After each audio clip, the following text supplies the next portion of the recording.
And what about if you're completely inexperienced in business, like you've never ran a business before? What kind of things should you be doing if you're looking to buy a business? Because obviously the worst mistake you could make is just buy something and hope for the best. Like you've got to go in with at least some knowledge or some willingness to risk. So what would you kind of be doing if you'd never ran a business before and you wanted to purchase one?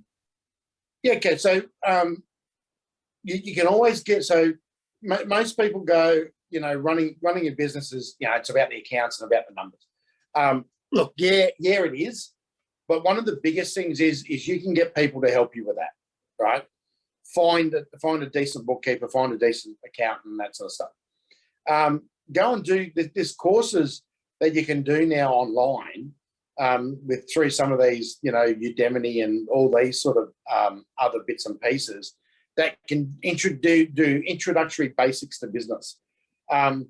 The Fair Work, I think it's the Fair Work Commission or the Small Business or Business Australia or something like that.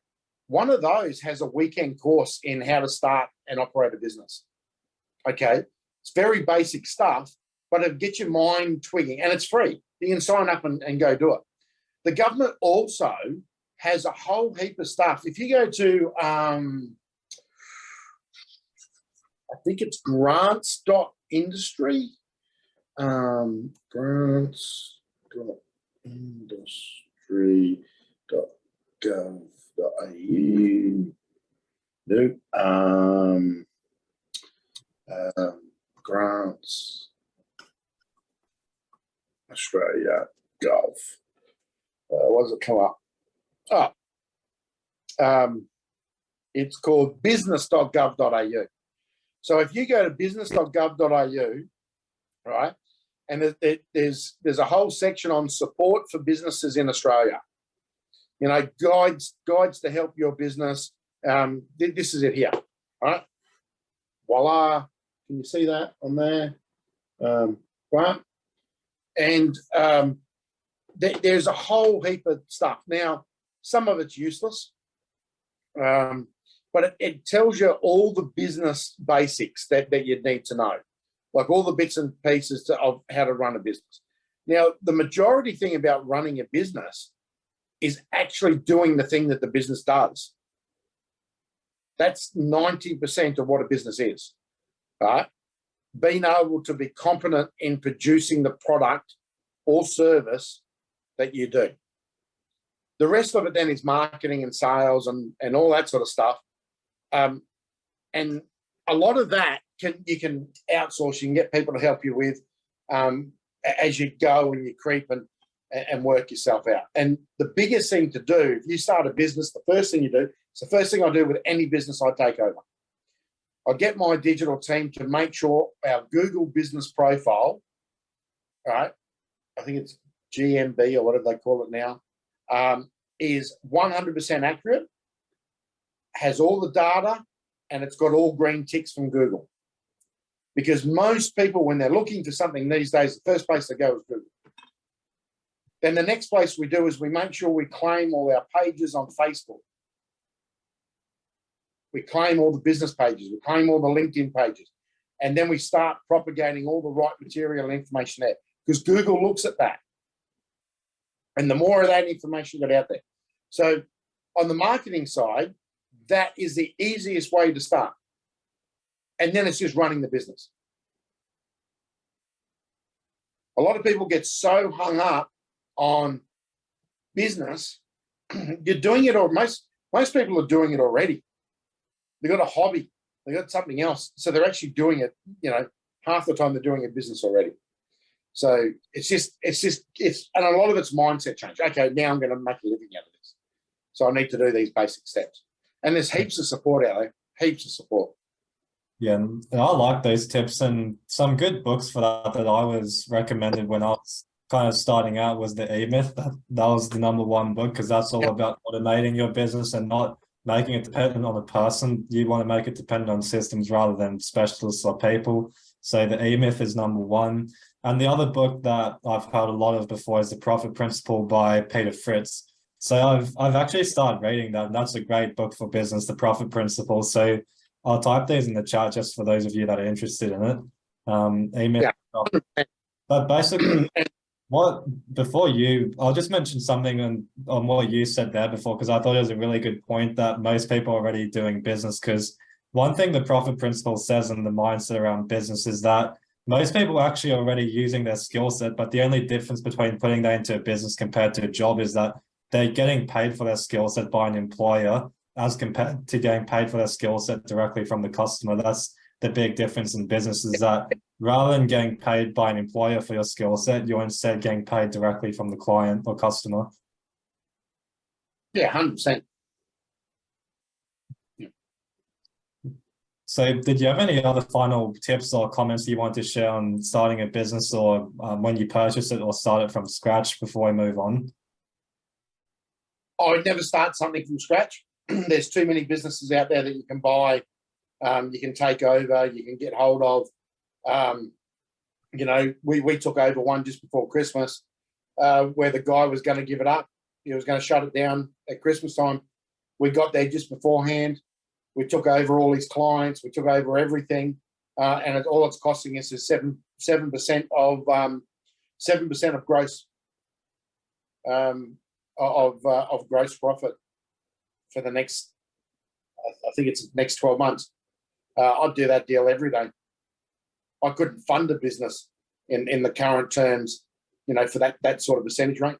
So, and I know another big thing too that you've heavily emphasized and you've taught a lot on is actually knowing your wealth profile before you start a business. Because if you're a creator, you should focus your time on that, creating things in a business. But if you're more mechanic, you should focus your time and skills on that. Yeah. So making sure you know where you fit in the business world. Like for me, I'm the strategic, I'm the big vision, I'm all that sort of stuff. I'm not the guy down in the weeds. I don't have the century timing that you need for the guys that are in sales and all that sort of stuff, or traders. I don't do financial trading, now day trading and all that sort of stuff, because that's not me, right? And I get this all the time, but you can make money at it. Yeah, people that make money at it and constantly make money at it are in their flow. That's their profile. Most people that try day trading fail. And that's just how it is. People that try sales fail.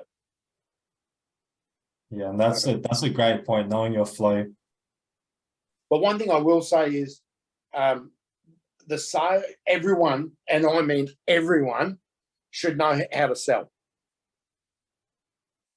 Everyone. Because sales is the number one thing that we do on a daily basis, right, when interacting with people. Even though you mightn't be selling something for money, but you're selling yourself. Want to go and pick up a partner? You're selling yourself. Want to pick up a business associate? You're selling yourself. You want to sell your services? There you go, you're selling yourself. We are selling all the time. Everything we interact and do with, we're selling. So if you've got that sort of mindset when you're in business, that every interaction is a sale, and I'm not talking about it's always a sale of a product or service, it's a sale of you and your business.